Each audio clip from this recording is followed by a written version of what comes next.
Welcome back to town after your brief hiatus. No kidding, right? A short little vacation. Not too bad.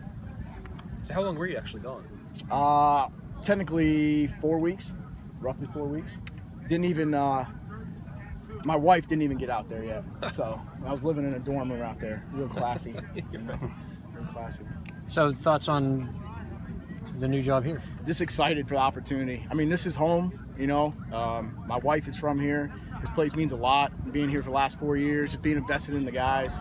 And I couldn't just be more excited for the opportunity, just believing in the program itself, the university, what we're selling, what Coach Allen's selling, I'm buying. So I'm all in. Now, how did it just transpire? Tom obviously gave you a call. Just how did it all transpire? I was actually on the road recruiting, and he called me. It was like a Friday night, asked me if I was interested. I immediately turned around in my car and started driving back. So I think probably before I even said I'm in, I had already U-turned. So, so it's just nice, easy call. Typically, when there's a new hire, it's an outsider, a guy who's not been affiliated with the program. You were a GA and involved in recruiting in that part, and then obviously this last year really involved in recruiting. How much easier does that make that transition that you know these guys only as players but also off the field? I mean, to me, it's way easier because they already know me. They know my personality. I walked into the first meeting on Thursday morning and I told those guys, you know who I am, you know what I'm about. And so the room already had bought in.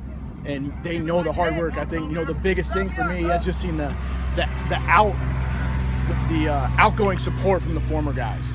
When you get guys like Jordan Howard and Shane Wynn vouching for you, I think the younger guys that I didn't spend as much time with, they see that. They can relate to that. Whereas a guy like John Crawford came up, gave me a big hug, and he already knows who I am, what I'm about, and I'm not going to change. 2 years ago, I know you helped with Huskies when you were a GA. How much has that helped you? I mean, obviously you coached secondary before, but just knowing the defense and what the responsibilities are and working with those guys, how much does that help too? Yeah, and being in the safeties room, I spent a lot of time in that room with the Huskies. Just the footwork aspect of it, the coverage checks, the different looks we're going to get, a lot of the motions and shifts and how we react to that. Just our system alone made it a lot easier, no doubt. And then obviously the individual, the footwork, the technique that we're using, everything like that, just a lot of carryover. The interception you had yesterday, but you didn't try to get a pick six. Still got it.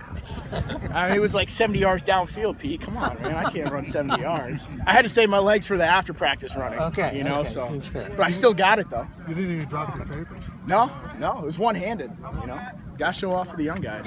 There's no doubt. I know it's early, but as far as like recruiting and I know you're from down in South Florida. Is that an area where you see yourself kind of being put, or have you guys kind of talked about that at all, where there are different areas where you may be out there recruiting? Yeah, being from the Treasure Coast, I've already had several coaches reach out, just that I knew from when I played down there. A lot of guys reached out, said, hey, whatever we could do for the area, we'll send you guys. Come down, stay with me if I need a place to stay. So they've been awesome. So I'll definitely be, east side of Florida all the way down to the 305, and then I'll be in Columbus, Ohio. Kind of taking over that area as well, which is I worked a lot there about a month ago, where I was at the other school, so I worked a lot there as well. With the position group, you're replacing a couple seniors with Chase and Tony Fields. How are these young guys fitting in? I'm extremely optimistic. I'm going to tell you, we're a very talented group, and those guys are hungry, and that's the one thing that I love about it. And I knew the guy, I've been recruiting Brian Fitzgerald since he was a sophomore at Avon. That was my first year here. And I had him in camp. I know what he's about. I was here with Juwan, watched him work out. I was part of the group that recruited him. I mean, the young guys are buying in. I'm extremely optimistic, just excited about it. There's some talented guys in that group. And then the recruits we got coming in, it's going to be explosive.